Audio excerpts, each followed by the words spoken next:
माँ का भूत। यह कहानी है लक्ष्मी की, जो सेठ बलदेव साहनी के घर की लक्ष्मी थी। लक्ष्मी की 3 भाई थे जो गांव के साहूकार थे। तीनों के तीनों हट्टे कट्टे और तंदुरुस्त थे और लक्ष्मी अपने तीनों भाइयों की जान थी। जब लक्ष्मी 18 वर्ष की हुई तो सेठ जी ने लक्ष्मी के विवाह के लिए घर में पंडित जी को बुलाया। पंडित जी, जजमान, लक्ष्मी बिटिया की कुंडली जिस युवक से मिल रही है वह एक बहुत ही साधारण परिवार का है। सेठ, अरे उससे क्या फर्क पड़ता है, हम तो अपने बेटी को अपने घर पर ही रखने वाले हैं, हमें तो घर जमाई चाहिए। पंडित, लेकिन जजमान, मुझे नहीं लगता ऐसा कुछ संभव है, यह युवक घर जमाई नहीं बनेगा। तभी सेठ जी की बेटी सेठ जी के पास आई और उनके कानों में कुछ फुसफुसाई।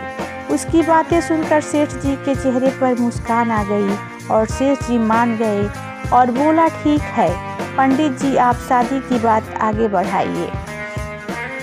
कुछ महीनों में लक्ष्मी की शादी एक बहुत ही साधारण युवक बीमल से हुई। शुरू में दोनों की अच्छी बन रही थी और बीमल की माँ सरिता भी बहुत खुश थी। एक दिन सोते वक्त लक्ष्मी ने बीमल से बात की, लक्ष्मी सुनो जी ना, इस घर में सोफा है और ना ही गद्देदार पलंग, ना ही टीवी है। आप मेरे साथ मेरे पापा के घर चलिए, वहाँ सब कुछ है। बीमल, नहीं लक्ष्मी, अब यही तुम्हारा घर है, तुम्हें इसी घर में रहने की आदत डालनी होगी। उस दिन के बाद लक्ष्मी हर छोटी छोटी सी बात के लिए बीमल से झगड़ा किया करती। उनके बीच बात इतनी बढ़ गई कि अब लक्ष्मी कभी बेलन तो कभी बर्तन फेंक कर बीमल को मारती। सरिता, बीमल बेटा ये क्या है, तुम दोनों ऐसे क्यों लड़ रहे हो? बीमल, माँ ये रट लगाए बैठी है कि मैं इसके साथ इसके बाप के घर में जाकर रहूं, घर जमाई बनकर। भला ये कैसे कर सकता हूँ, और इसलिए हमारी रोज अड़बड़ होती है। सरिता, एक काम कर दूं, उसे अच्छे से समझा कि अब यही उसका घर है। अगले दिन फिर से लक्ष्मी बीमल को अपने साथ घर चलने के लिए जोर डालने लगी। लक्ष्मी, आप मेरे साथ मेरे घर चलिए, आपको यहाँ गरीबों की तरह जीने की कोई ज़रूरत नहीं है, मेरे पापा के पास सब कुछ है। बीमल, मैंने तुम्हें कितनी बार बोला है, मैं घर जमाई नहीं बनना चाहता हूँ। लक्ष्मी, अगर आप खुद से मेरे साथ घर नहीं चलेंगे तो मैं मेरे भाइयों से बोलकर आपको ज़बरदस्ती यहाँ से उठवा लूँगी। बहू की ये बात सुनकर सरिता को अपने बेटे की चिंता सताने लगी। सरिता, इसके तीनों भाइयों तो इतने शक्तिशाली हैं, मेरे बेटे का क्या हाल होगा, ये मैंने क्या कर दिया, इससे अच्छा तो किसी गरीब की बेटी से शादी करवा दी होती, कम से कम कोई आफत तो नहीं आती। अब सिर्फ बाबा जी ही मेरी मदद कर सकते हैं। सरिता बहुत दूर एक बाबा जी के पास गई और उन्हें अपनी पूरी दुख भरी दास्तान बताई।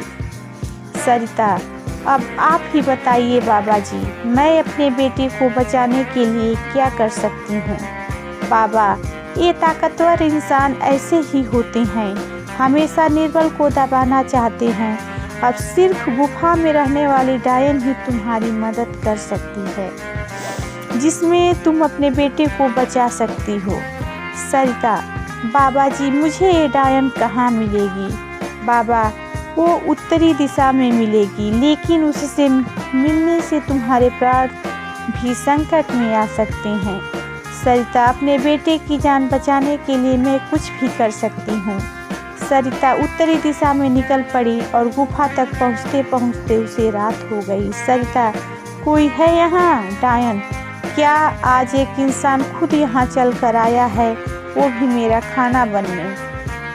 सरिता, मैं आपसे मिलने आई हूँ। डायन, मिलने मुझसे, वो भी खुद चलकर? बताओ बताओ क्या बात है?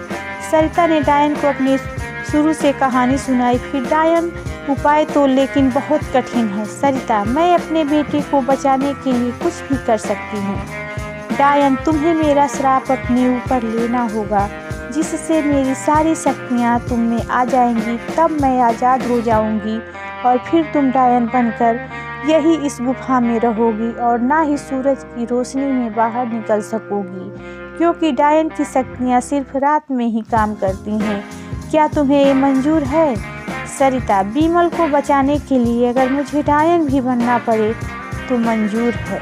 डायन ने कुछ जादू किया और डायन की सारी शक्तियाँ सरिता में चलती गईं।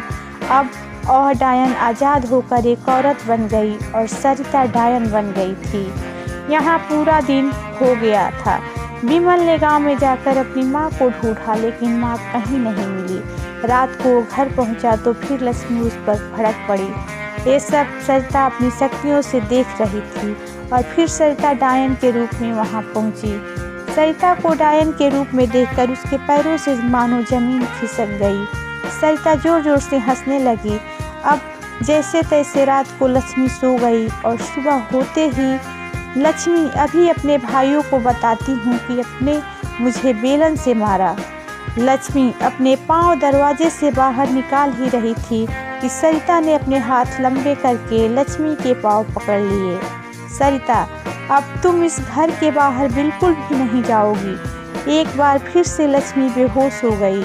अब जब भी लक्ष्मी कुछ बेतुका करने जाती थी तो सरिता बीच में आकर अपने बेटे को बचा लेती और लक्ष्मी घर से दुबक कर घर के कोने में बैठी रहती। बिमल दिन रात अपनी माँ को याद करके रोता। बिमल, तू कहाँ है माँ? तू कहाँ चली गई मुझे छोड़कर? सरिता, बेटा बिमल, मैं यहीं हूँ तेरे पास, लेकिन इस डायन के रूप में। ये सब सुन बिमल बहुत डर जाता। सरिता, डर मत बेटा, मुझ में तेरा दुख देखा नहीं जा रहा, इसलिए मुझे ये सब करना पड़ा।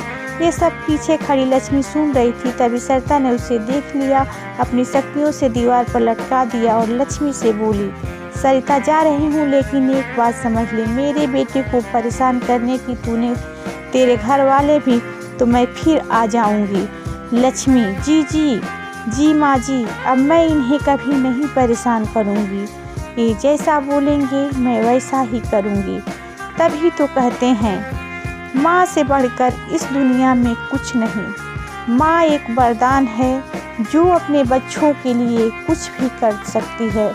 दोस्तों, हमें उम्मीद है कि ये कहानी आपको पसंद आई होगी और ऐसी ही कहानी सुनने के लिए मेरे चैनल को सब्सक्राइब करें और वीडियो को लाइक करें। नमस्कार।